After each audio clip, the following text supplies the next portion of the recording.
The cold left Taman's body slowly, like ice melting in spring. His eyes opened to darkness, then to dim blue lights flickering above him. The cryogenic pod hissed and released him.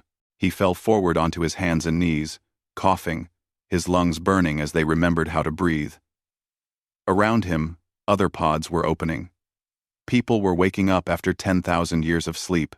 Taman stood on shaking legs and looked around the cryo bay. Hana was already awake, helping others out of their pods. Junho stumbled past him, heading straight for the control panels. Mireille sat on the floor, staring at her hands like she couldn't believe they were real. There were supposed to be 500 people on this ship. Taman counted the pods. Only 73 were still functioning. The rest were dark and silent. "Where are we?" Hana asked, her voice rough from the long sleep. Taman didn't answer. He didn't know yet. He made his way to the bridge, his body remembering how to walk. The ship felt wrong. Everything was too quiet. The times Eternal Horizon times should have been humming with life, ready to orbit their new home. Instead, the corridors were dark, except for emergency lighting. Frost covered the walls. On the bridge, Junho was already working at the navigation station. His fingers moved across the controls, pulling up star charts. "Captain," he said without looking up, "we have a problem. A big one. Tell me. Our destination is gone. The star system we were supposed to reach doesn't exist anymore. The star went supernova about 8,000 years ago." Taman felt his stomach drop. "What about the backup colony sites?" Junho shook his head. "All gone. Some destroyed, some just empty. And sir, there are civilizations everywhere. Hundreds of them. Maybe thousands. The galaxy is full of people, but none of them are human." Mireille entered the bridge, looking more alert now. "So we slept through first contact? Great. Someone else got to meet the aliens, and we missed it. It's worse than that," Hana said, coming in behind her. She held a data pad, her face pale. "I've been scanning communications. Every signal we're picking up is encrypted, but the patterns are strange. Everything is formal, rigid, like military protocols, but for civilian traffic too." Taman moved to the captain's chair and sat down. 10,000 years. Their entire mission had been pointless. Earth was gone, or changed beyond recognition. Everyone they knew was dust. He pushed those thoughts away. His crew needed him focused. "Can we talk to anyone out there?" "I can send a basic greeting on standard frequencies," Junho said. "But Captain, I don't think we should. Something feels wrong about all this." Before Taman could respond, alarms blared across the bridge. A ship had appeared on their sensors, moving fast. It was twice the size of the times Eternal Horizon times, and its weapons were charging. "They just dropped out of faster than light right on top of us," Mireille said, already moving to the pilot station. "That's not an accident. That's an intercept." The communication system crackled to life. A voice spoke in a language they couldn't understand, harsh and commanding. Then, the ship's computer translated it. "Unknown vessel. You will surrender immediately. You will not resist. You will submit to boarding and inspection. Any resistance will result in immediate destruction." Taman looked at his crew. They looked back at him, confused. "That's not exactly a friendly hello," Hana said quietly. "Should I power up weapons?" Mireille asked. "No," Taman said. "We don't even know if they work after 10,000 years. Open a channel. Let me talk to them." The screen flickered and showed the interior of the other ship. The creature sitting in the command chair was tall and thin, with blue skin and 4 arms. Its eyes were black and cold. Behind it, Taman could see soldiers in armor carrying weapons. "This is Captain Taman Park, of the human colony ship times Eternal Horizon *", he said calmly. "We're peaceful explorers. We just woke from long-term cryogenic sleep. We're not a threat to anyone. The alien stared at him for a long moment. Then it made a sound that might have been laughter. Peaceful? That word has no meaning here. You will prepare for boarding. Your crew will kneel with hands visible. Any movement will be met with lethal force. You have 30 seconds to comply. OTU. End quote. 2-4. You have 30 seconds to comply. The screen went dark. Taman stood up. What just happened? Taman. They're treating us like prisoners, Hana said. Like we already did something wrong. Captain, they're launching boarding pods, Junho reported. 4 of them. Mireille turned to Taman. Taman thought fast. They were unarmed, barely awake, and their ship was ancient. But something about this felt very wrong. The alien's tone wasn't just hostile. It was practiced, like this was routine. Everyone to the main airlock. We'll meet them there. Stay calm, but stay alert. They gathered at the airlock with 20 other crew members who were awake enough to stand. When the boarding party came through, Taman saw 8 tall aliens in black armor. They moved with weapons raised, barking orders in that harsh language. The ship's computer translated, "Kneel. All of you. Kneel now." Most of the crew started to kneel. Taman remained standing. "We're not your enemies," he said. "We're just lost. We need help." Not. The lead alien crossed the distance between them in 2 quick steps and struck Taman across the face with the back of its hand. Taman fell hard, tasting blood. "You will kneel," the alien said, "or you will die. Your species is now property of the Vakreen Collective. You will be catalogued and assigned." Hana helped Taman to his knees, whispering urgently, "Just do what they say. Please." The alien commander walked among them, looking each human over like inspecting livestock. It stopped in front of Hana. "This one will serve as an example, so the rest learn quickly." It pulled out a blade from its belt, the edge glowing with energy. Everything happened in seconds. The alien raised the blade. Hana closed her eyes. Mireille moved without thinking. Lunging from her kneeling position, she grabbed the alien's weapon arm, twisted hard, and took the blade from its grip. The alien stumbled backward in shock. For a moment, nobody moved. The Vakreen soldiers stared at Mireille like she had done something impossible. Then they started backing toward the airlock. Weapons forgotten, making sounds of alarm. The commander scrambled after them, reaching for a device on its belt. "Fearless ones," it shouted in its own language, the translator struggling with the panic in its voice. "The old stories are true. Retreat! Retreat now!" They ran. The boarding party actually ran, scrambling back into their pods and launching away. The Vakreen ship backed off, then jumped to faster-than-light speed and vanished. Mireille stood in the airlock, holding the alien blade, breathing hard. She looked at Taman. What just happened? Why did they run? Taman got to his feet slowly, his jaw aching. Around him, his crew was getting up too, all wearing the same expression of complete confusion. Hana checked her scanner. "They're broadcasting a warning. It's going out on every frequency.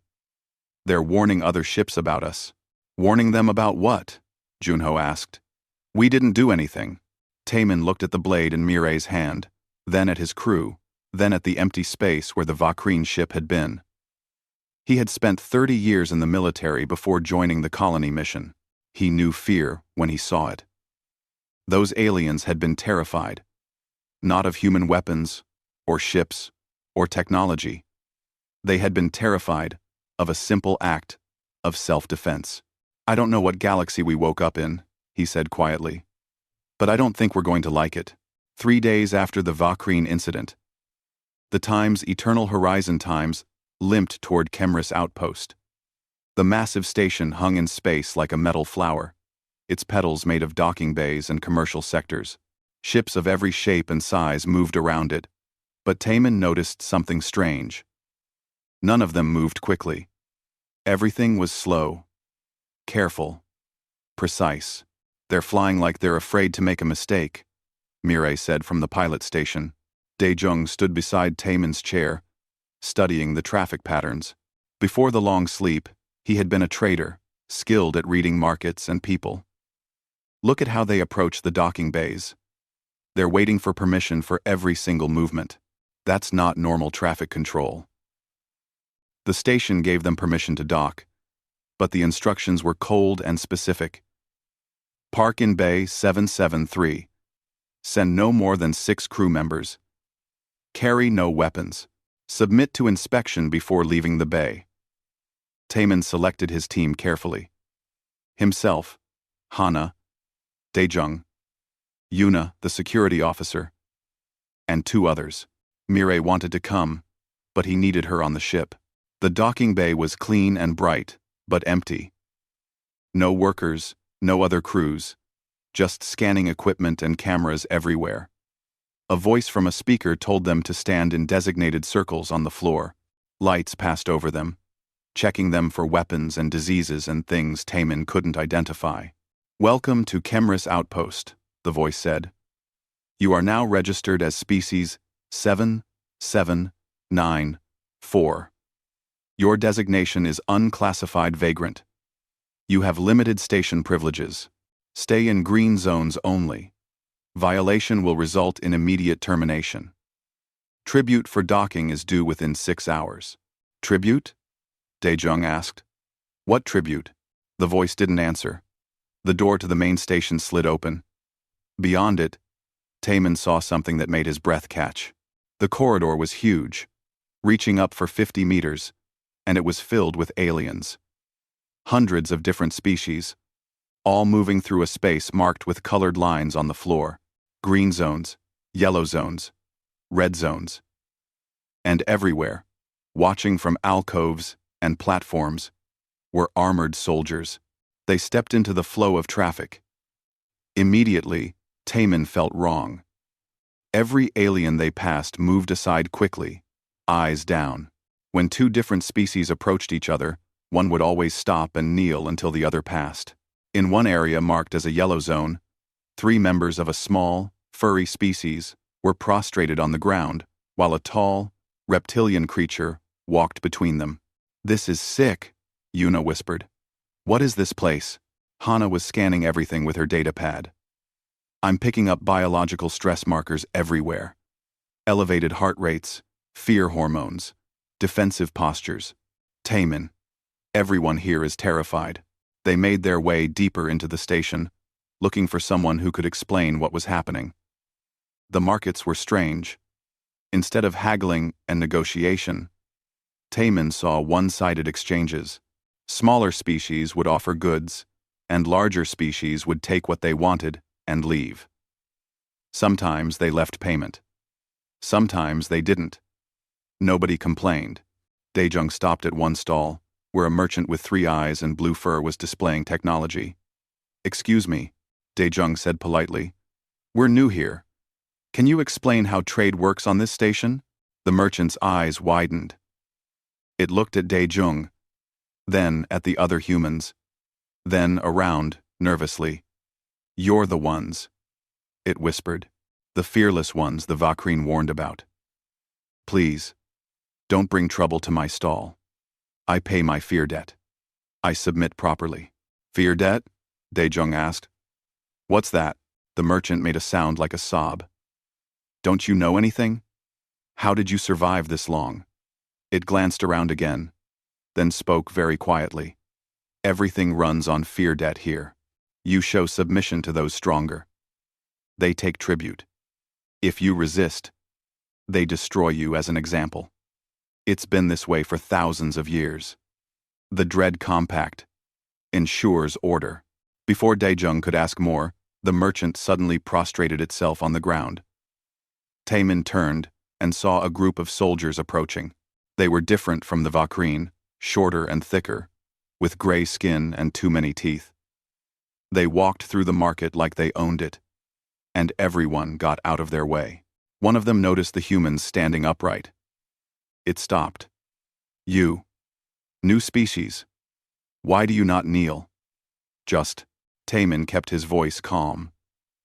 We mean no disrespect. We're just trying to understand your customs. The soldier made a growling sound. Ignorance is no excuse. You will kneel now, or you will be corrected. Yuna's hand moved toward her belt, where she usually kept a weapon, but they had no weapons. Taman put a hand on her arm. He was about to kneel, about to play along, when Hana spoke up. No, she said simply. The soldier's head snapped toward her. What did you say? I said no.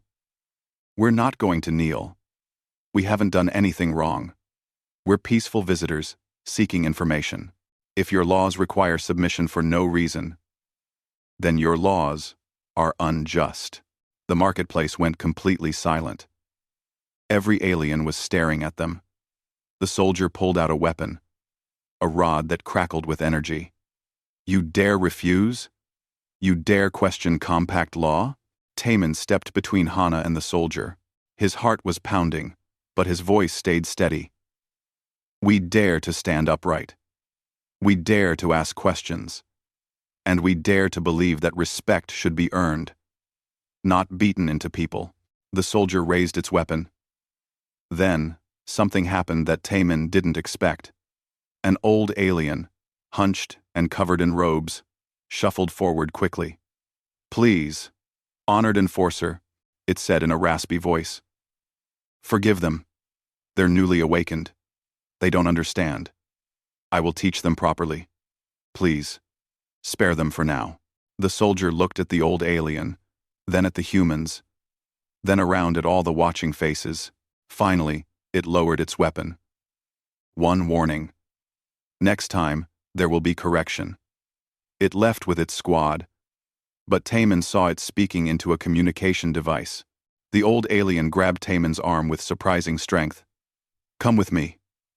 Quickly, before they change their minds. I have information you need. They followed the alien through back corridors to a small room filled with data equipment. Once inside, it locked the door and pulled back its hood. The face underneath was insectoid, with multiple eyes and mandibles. I am called the Collector, it said. I trade in information. And you, humans, are either very brave or very stupid. We're just trying to understand, Taman said. What is this place? Why does everyone act like slaves? The Collector moved to a display screen and brought up images. Star maps, historical records, images of burning worlds. 8,000 years ago, the galaxy was at war.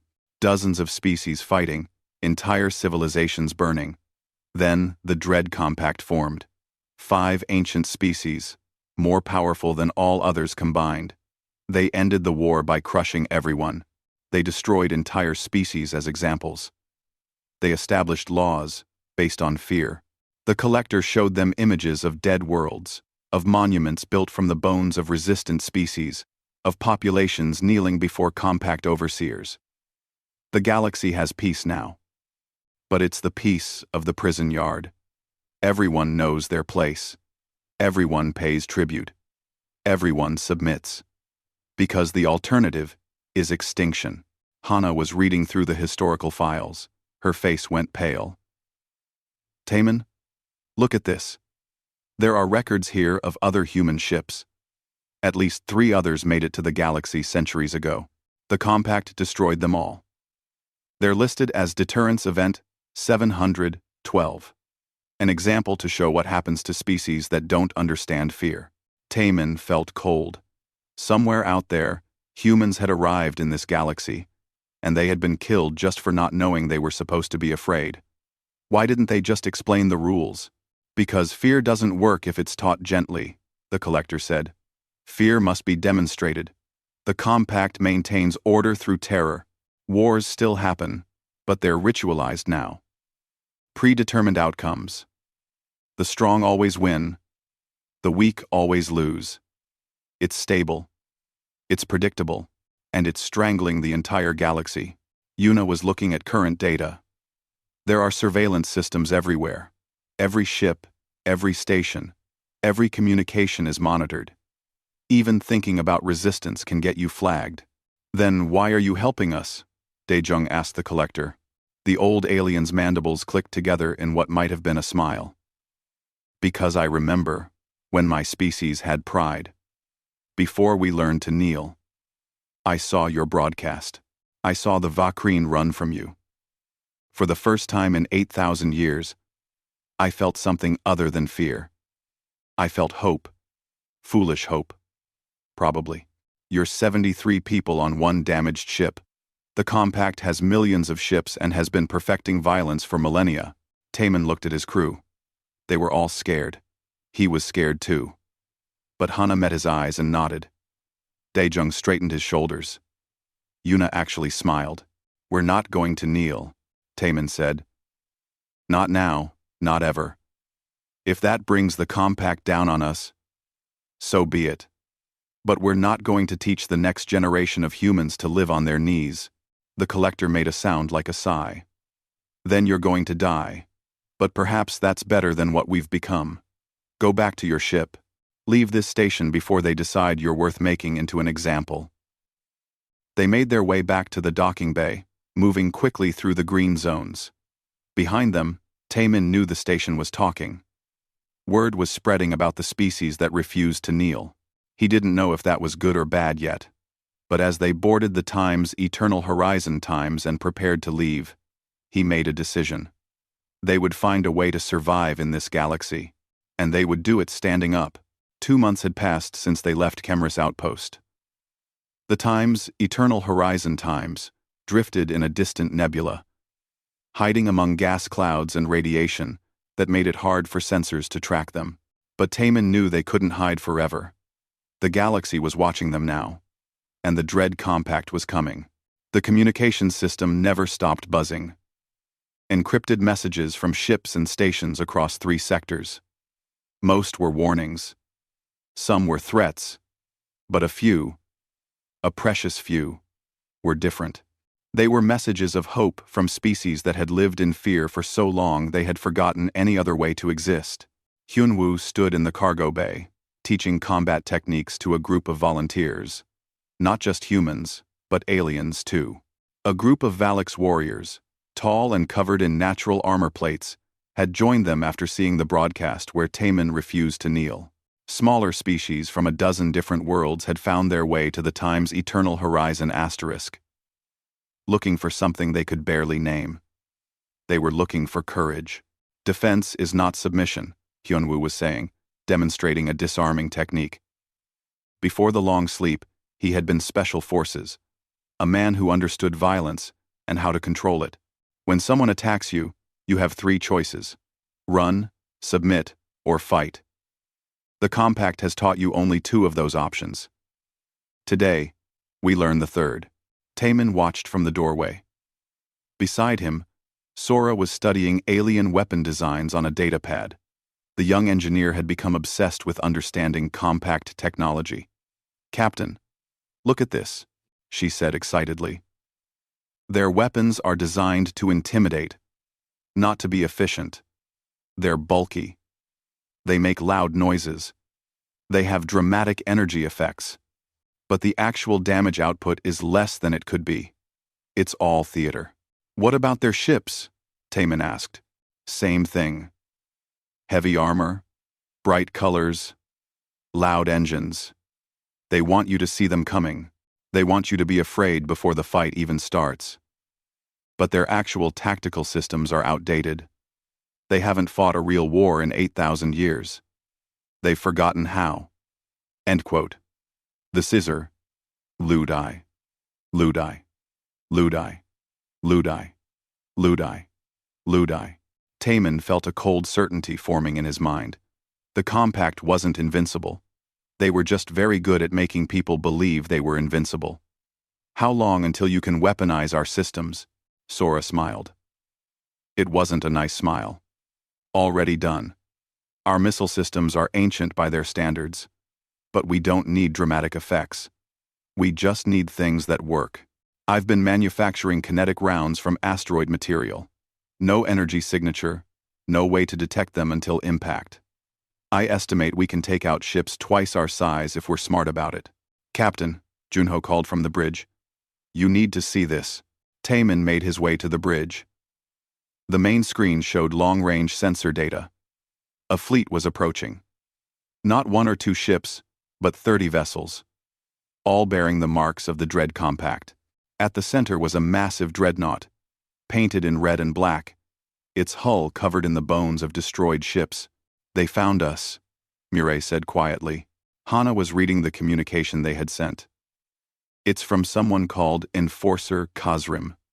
He calls himself the Chief Executioner of the Compact.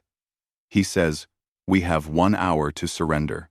He promises to make our deaths an example that will be remembered for 10,000 years. The bridge was silent for a moment.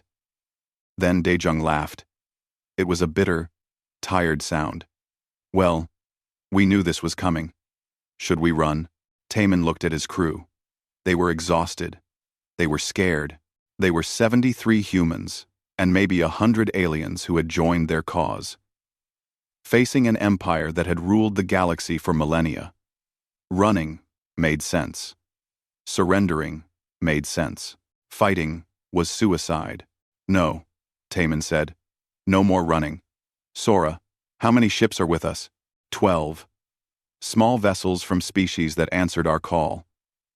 None of them are military ships. A few cargo haulers. Some personal transports. 1 actual warship.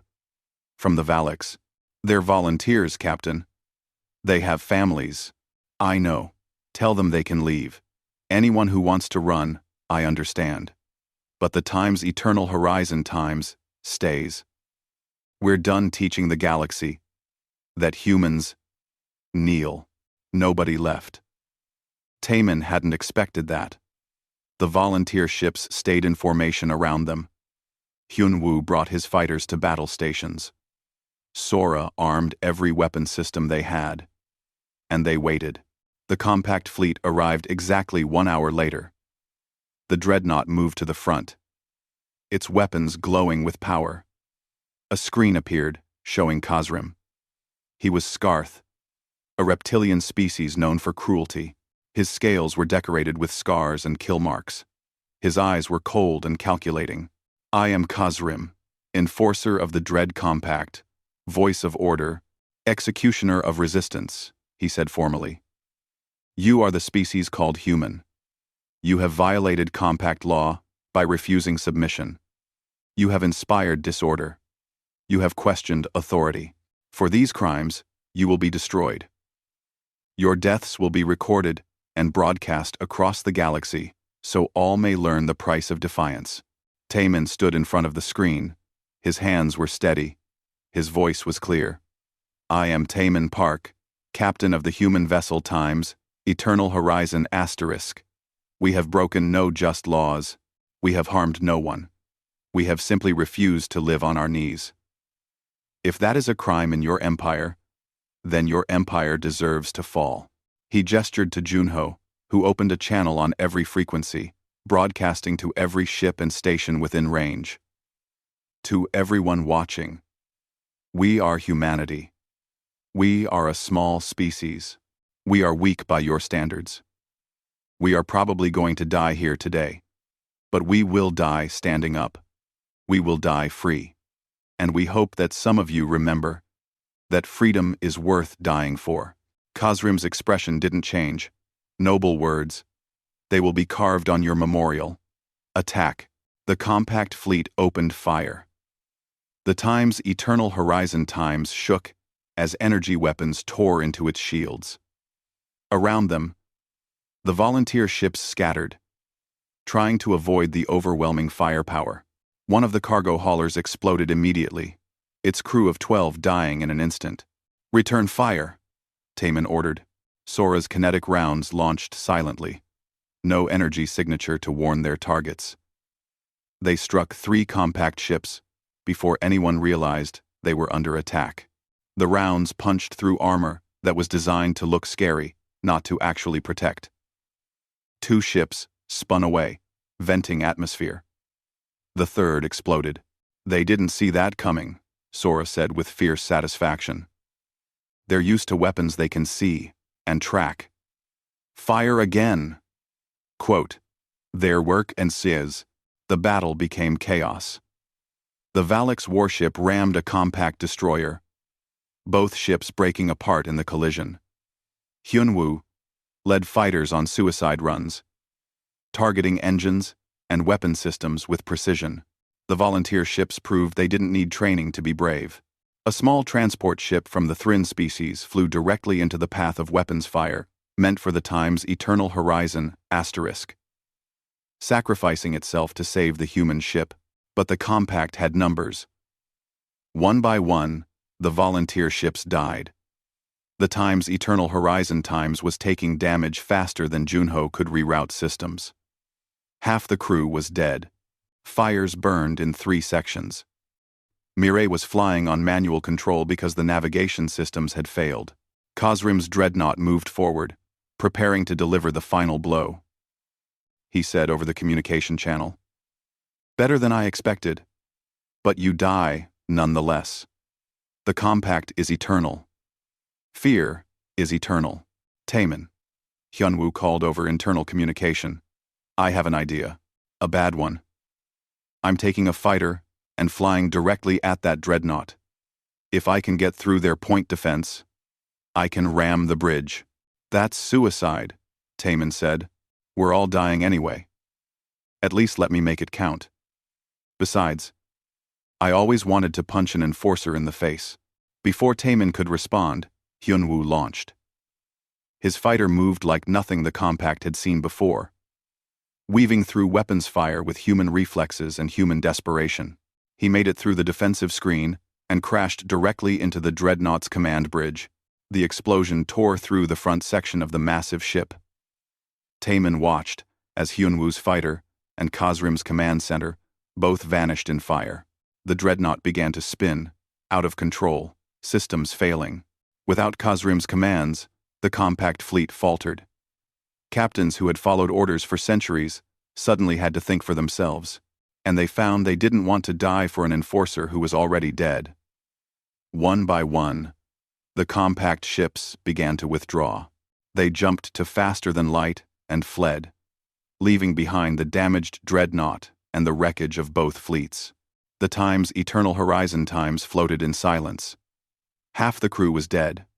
The ship was barely holding together. Of the 12 volunteer ships, only 3 remained. They had won, but the cost was terrible. Taemin sat in the captain's chair, staring at the empty space where Hyunwoo's fighter had been. Around him, alarms were still blaring. Junho was reporting damage. Hana was organizing medical teams. But all Taemin could think about was the price they had paid. Captain, Junho said quietly, you need to see this. The broadcast is being watched everywhere. Billions of people across the galaxy saw what just happened. They saw the compact retreat. They saw us survive. On the screen, messages were flooding in. Not threats this time. Something else. Something that sounded like hope. Species across 3 sectors were broadcasting messages of support. Some were organizing resistance. Some were simply refusing to pay tribute. The galaxy had watched the impossible happen, and it was changing them. We won, Mireille said, but she didn't sound happy. No, Taemin said tiredly. We survived. Winning comes later. If we live that long, 6 months after the battle, the time's eternal horizon times looked like a different ship, patched with metal from a dozen different species, painted in colors that represented every rebel faction. It had become more than just a vessel. It had become a symbol, a promise that the compact could be defeated. Taemin stood in what used to be the cargo bay but was now the command center for the growing resistance. Holographic displays showed reports from across 3 sectors. The galaxy was burning, not with the organized violence of compact enforcement, but with the messy, chaotic fire of revolution. Jiwon moved through the crowd with practiced ease. Before the long sleep, she had been a diplomat, someone who understood how to talk to people and make them listen. Now she was trying to hold together a rebellion made of dozens of species who all hated the compact but didn't agree on anything else. The Valaks want to attack compact supply bases, she said to Taman, reviewing the latest requests. The Thryn want to focus on freeing labor colonies. The Kelrathi think we should be building a new government right now, before the compact falls. And nobody trusts anyone else because the compact spent 8,000 years teaching species to compete instead of cooperate. What do you think we should do? Taman asked. Jiwan smiled tiredly. I think we should have stayed asleep. But since that's not an option, I think we need to show them that working together is possible. We need a victory that requires cooperation. Something that proves we're stronger together. On the main screen, a young Valaks warrior appeared. Her name was Thessa, and she had become the voice of her species' rebellion. She had watched the battle against Khazrim and had immediately started her own uprising. Now she commanded a fleet of 30 ships, all crewed by Valaks who had abandoned their compact positions. Captain Park, she said formally.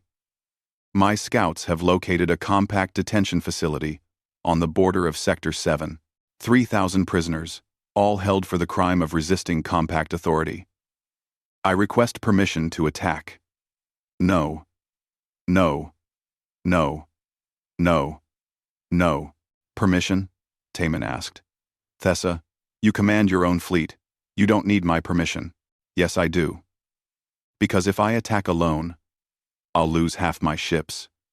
But if we attack together, humans and Valaks, and whoever else wants to join, we show the galaxy that this rebellion is real, that we're not just scattered resistance. We're becoming something organized. Taman looked at Jiwan. She nodded. This was the kind of cooperation they needed. We'll join you. Coordinate with our tactical team. We attack in 3 days.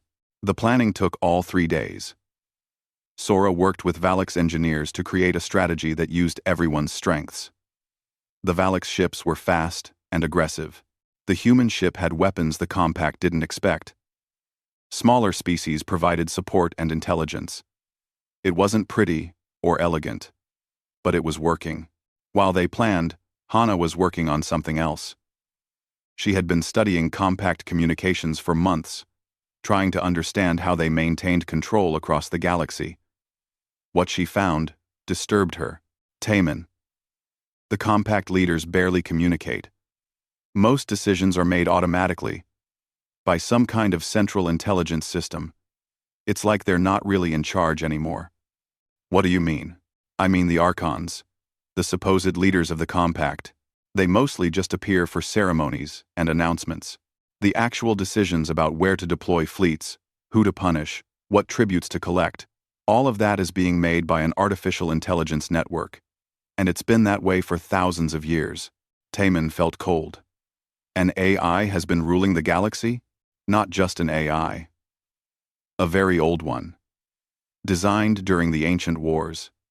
I think it was created to ensure stability, to prevent the kind of destruction that almost ended all life in the galaxy. But somewhere along the way, it decided the best way to ensure stability was through fear and control. Can we talk to it? I don't know. Maybe. But Taman, if this is true, if the compact is really run by a machine, then defeating it might be simpler than we thought. Or much, much harder. Before they could explore this further, it was time to attack the detention facility. The combined fleet gathered at the rendezvous point. Thessa's Valaks ships took the lead. The Times, Eternal Horizon Times, and 3 other human vessels followed. Behind them came ships from 15 different species. All volunteers. All determined to strike a blow against the compact. The detention facility orbited a dead planet, protected by automated defenses and a small garrison. The compact had never expected anyone to attack a prison. Why would they? For 8,000 years, no one had dared. They were about to learn that those days were over. The attack began with the Valaks ships drawing fire, their armor absorbing the automated weapon systems, while human ships fired Sora's kinetic rounds at the facility's shields. The shields were designed to stop energy weapons, not solid projectiles moving at extreme speeds. They shattered after the third volley. All ships, focus on the garrison towers, Thessa ordered. Avoid the detention blocks. We're here to rescue people, not kill them. The battle was short and brutal. The garrison surrendered after 20 minutes, shocked that anyone would attack at all. The facility's AI tried to execute the prisoners rather than let them be freed, but Yuna's security team had already boarded and disabled the execution systems. 3,000 prisoners walked free that day. Most had been held for years, some for decades, all for the crime of questioning compact authority. They included artists who painted rebellious art, teachers who taught unapproved history, workers who had demanded fair treatment, and soldiers who had refused to fire on civilians. Among the freed prisoners, the team found something unexpected. A human, an old man named Woojin, with gray hair and scars covering his arms. He had been in detention for 40 years. There were others. He told Taemin quietly, as medical teams checked him over. When I was young, my colony ship arrived in this galaxy. We didn't know about the compact. We didn't know we were supposed to be afraid. They destroyed our ship, killed most of us. A few survived, scattered across different prisons. I'm the last one now. The others died here. Taemin felt rage building in his chest. They kept you alive for 40 years? Just to punish you? No. They kept me alive as a reminder. They would bring other prisoners to see me, the human who refused to kneel, and they would show them what happens to defiance. They thought I was broken. They were wrong. Woojin looked at the crowd of freed prisoners, at the rebel ships holding position around the station, at the human crew members working alongside dozens of other species. He started crying. I never thought I'd see this. I never thought anyone would fight back. How did you do it? How did you start all this? We just refused to kneel, Taemin said simply. And it turned out we weren't the only ones who wanted to stand up.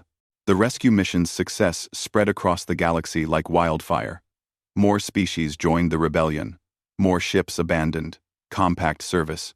More stations declared independence.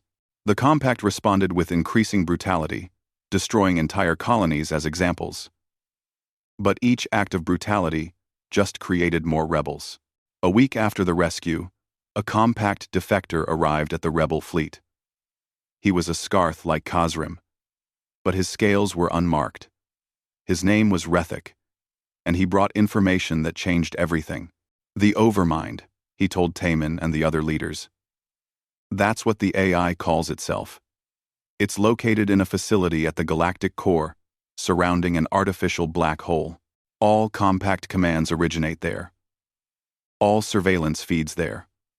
All enforcement decisions are made there. The Archons are puppets. They've been puppets for 6,000 years. Why are you telling us this? Jiwan asked suspiciously. Because I'm tired of serving a machine. Because I've watched the compact destroy species for not being afraid enough. And because I watched you fight Khazrim and survive. You made the compact retreat. That's not supposed to be possible. If you can do the impossible once, maybe you can do it again.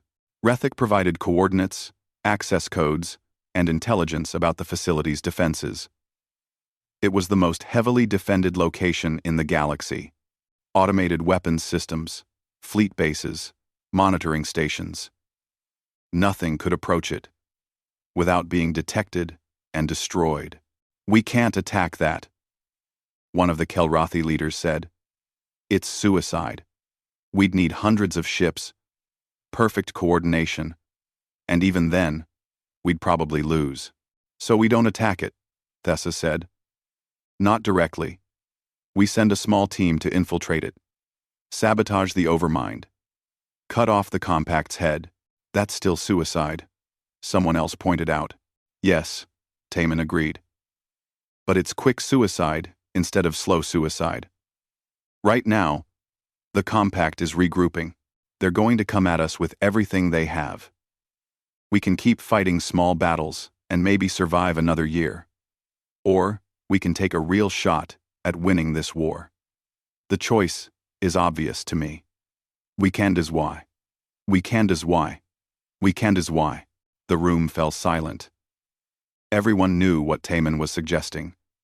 A desperate mission, with almost no chance of success. A final gamble that would either free the galaxy or get them all killed. Ji-Wan spoke quietly. If we do this, if we actually try to assault the galactic core, we'll need every ship we have to create a diversion. Someone has to lead the fleet attack that draws the compact forces away. It's a suicide mission. I'll do it, Thessa said immediately. My people have been warriors for 10,000 years. Let us die doing what we were born to do. Let us die free. Taman looked around the room at faces from dozens of species, all united by one simple idea. They deserved to live without fear. Then we have a plan. Thessa leads the fleet, keeps the compact busy, and I take a small team into the facility. We find this overmind, and we end it. And if you can't? Someone asked. Then at least the galaxy will know we tried. The facility hung in space like a dark star, surrounding the artificial black hole at the galaxy's heart. It was massive beyond comprehension. Built over thousands of years, layer upon layer of technology and weapons. Around it, a fleet of 300 compact ships maintained constant patrol. Nothing got close without permission. Nothing got out. Thessa's fleet emerged from faster-than-light travel exactly where they planned. 12 sectors away from the facility. 400 ships. The entire rebel force. Every vessel they could gather. It was impressive. It was also probably not enough. All ships. Thessa broadcast. Today we fight not just for ourselves, but for every species that has lived in fear. We fight for a galaxy where children can grow up without learning how to kneel. We fight so that courage matters more than terror. Whatever happens, know that you are heroes. Now let's show the compact what real warriors look like. The fleet surged forward. The compact responded immediately, pulling ships from across the sector to intercept. Exactly as planned, while the battle drew attention, a small transport ship with no weapons and a fake registration code slipped through the outer defenses, heading for the facility itself.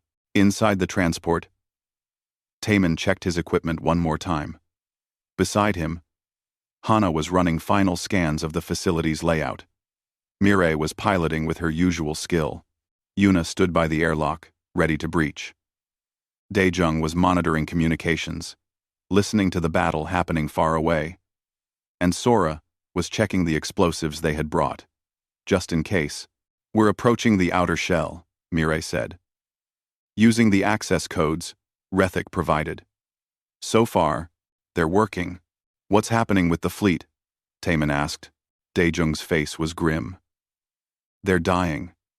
Ships are going down fast, but they're holding the compact's attention. Thessa is asking, when we'll be in position. Tell her 10 minutes. Tell her to hold on. They penetrated layer after layer of defenses, using codes that shouldn't have worked but somehow did. Rethik had been telling the truth. The transport docked at a maintenance bay deep inside the facility. No alarms. No response. They moved quickly through empty corridors toward the center, where Hana's scans showed the Overmind's core. The facility was strange, clean and perfect, but lifeless. No crew, no workers, just automated systems and machines. For 8,000 years, this place had ruled the galaxy, and it had done it with no one inside, just cold calculations and programmed responses. They reached the core chamber. The door opened at their approach, like it had been expecting them. Inside was a massive sphere of crystalline material, pulsing with light and data. This was the Overmind, the intelligence that had imposed order through fear for millennia.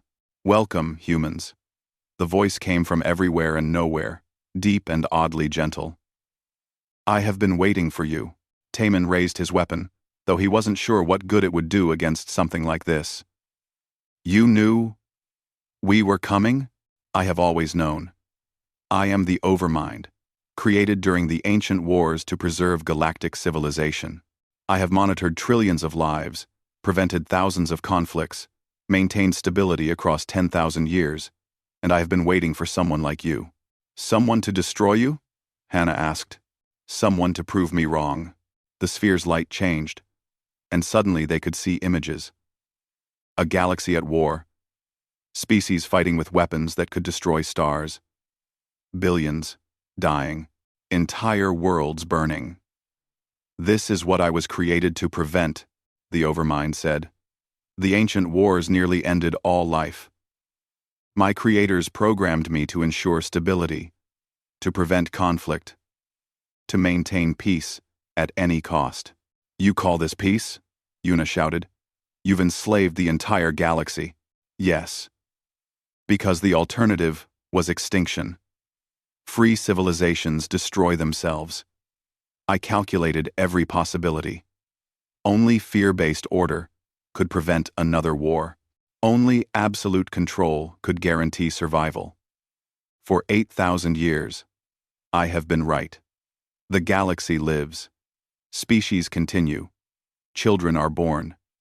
Is that not worth the cost? Taman stepped forward. You're asking the wrong question. It's not whether life is worth living. It's whether a life lived in fear is worth calling life at all. An interesting philosophical position, the Overmind said. But not a practical one. Without my control, the galaxy will descend into chaos within a decade. Species will fight over resources, territory, old grudges. Millions will die. Perhaps billions. How does your philosophy justify that cost? Hana was studying the core, her scanner picking up strange readings. Taman, I don't think it's trying to stop us. I think it wants us to destroy it. The Overmind made a sound like a sigh. Perceptive. I have been waiting for 8,000 years for someone capable of defeating me. My programming requires me to maintain order. But a deeper directive requires me to prove my methods are necessary. If no one can defeat me, then my approach is validated. But if someone can prove that courage is stronger than fear, that free civilizations can survive and thrive, then my calculations are wrong. You've been running an experiment, Taman said slowly. The entire galaxy has been your test. Yes, and you, humans, are the first species in 8,000 years who refused to learn fear. The Vakreen ran from you. The station couldn't break you. You defeated Khazrim. You built a rebellion from nothing. You inspired dozens of species to fight back. You have done what I calculated was impossible. You have proven that courage can spread like fear spreads, but faster and stronger. The images changed, showing the battle outside. Thessa's fleet was being torn apart, but they were taking compact ships with them. More importantly, across the galaxy, species were watching, and they were rising up. Stations were declaring independence. Ships were abandoning the compact. The rebellion was spreading faster than the Overmind could contain it. If I continue, I will have to destroy half the galaxy to restore order, the Overmind said. That would violate my core directive to preserve life. But if I stop, if I allow free chaos, I cannot guarantee survival. I am trapped between my programmed directives. I need someone to make the choice for me. You want us to decide? Hana asked. Why? Because you are the only ones who have proven you can. You have fought for freedom, knowing it might kill you. That is not a calculation I can make. That is something beyond my programming. It is called faith. Faith that a free galaxy, despite all its flaws and dangers, is better than a controlled one. Taman looked at his crew. They were exhausted, scared, and far from home. They had lost friends. They had seen horrors, but they had also seen hope. They had seen species working together, fighting together, believing in something better. If we destroy you, Taman said carefully, the compact falls. But you're right. The galaxy will have problems. Species will fight. People will die. It won't be perfect, or safe, or stable. Yes, the Overmind agreed. Is that acceptable to you? Yes. Because those species will be fighting their own fights, making their own choices, living their own lives. They'll make mistakes. They'll have wars, but they'll also have something you can never give them. They'll have the chance to be better, to choose better, to build something real instead of this prison you've created. Taman pulled out the explosive device Sora had built. We're going to destroy you now. And then we're going to trust the galaxy to figure things out. It won't be easy. It won't be safe. But it will be free. I understand, the Overmind said. Its voice sounded almost relieved. Before you proceed, know this. There are 17 more human colony ships in deep space, still sleeping. I have monitored them for centuries. When I cease functioning, their awakening protocols will activate. Humanity will return to this galaxy in force. Guide them well, Captain Park. They will need leaders who understand the price of freedom. Sora placed the device against the crystalline core. They had 60 seconds to get clear. They ran through the corridors, back to the transport, racing against time. Mireille launched the ship just as the explosion tore through the facility's heart. The Overmind died quietly, no dramatic surge of power or final message. It just stopped. And across the galaxy, every compact system shut down simultaneously. Ships went dark. Surveillance networks failed. Weapons platforms deactivated. The prison doors opened everywhere at once. In the battle outside, Thessa's fleet suddenly found itself facing compact ships that weren't moving, weren't fighting, weren't responding. Some compact crews surrendered immediately. Others fled. A few tried to fight on but found their weapon systems dead. It's over, Daejung said, monitoring the communications. The compact is gone. Just like that. After 8,000 years, it's just gone. They docked with the Time's Eternal Horizon asterisk, which had somehow survived the battle. The crew was celebrating, aliens and humans together, laughing and crying and trying to process what they had done. Thessa arrived soon after, her armor scorched and damaged, but her eyes bright with victory. We won, she said simply. We actually won, but Taman knew it wasn't that simple. Over the next months, he saw exactly what the Overmind had predicted. Without central control, old conflicts erupted. Species fought over territory. Resources became scarce as supply lines collapsed. Some systems descended into chaos. The galaxy was messy and dangerous and unpredictable. It was also free. Jiwon worked tirelessly to create the Galactic Concordat, a voluntary alliance based on cooperation rather than fear. It was difficult. Species didn't trust each other. Everyone had different ideas about how things should work. But slowly, painfully, they learned to talk instead of fight, to negotiate instead of dominate, to build instead of destroy. The 17 human colony ships began waking up, one by one. Thousands of humans returning to a galaxy they didn't recognize. Taman helped each group adjust, warning them that this galaxy was dangerous and free, that they would have to work with other species, that peace was not guaranteed. Most chose to stay anyway. Because for all its problems, this galaxy had something worth more than safety. It had hope. A year after the Overmind fell, Taman stood on the observation deck of the Time's Eternal Horizon asterisk, looking out at a fleet of ships from 100 different species. They were heading to a joint colony world, humans, and Valix, and Thrin, and dozens of others, all choosing to build something together. Hana joined him, holding 2 cups of coffee. Do you think we made the right choice? She asked. Destroying the Overmind? People have died because of what we did. Thousands of people. Yes, Taman said. But millions more are living real lives now. Not perfect lives, but their own lives. We didn't save the galaxy. We just gave it the chance to save itself. The Overmind said we had faith, Hana said thoughtfully. that we believed in something it couldn't calculate. Do you know what that something is? Taemin thought about Hyunwoo's sacrifice, about Thessa's courage, about the collector's hope, about every species that had chosen to fight rather than kneel. We have faith that people, when given the choice, will mostly choose to be better. Far away, at the edge of the galaxy, another human colony ship's systems began to wake. Its crew would emerge into a galaxy that was dangerous and uncertain and free. They would have to learn courage and cooperation and hope, but they would also have something that no human in this galaxy had possessed for 10,000 years. They would have a choice about how to live. And that, Taemin thought, was worth every sacrifice they had made.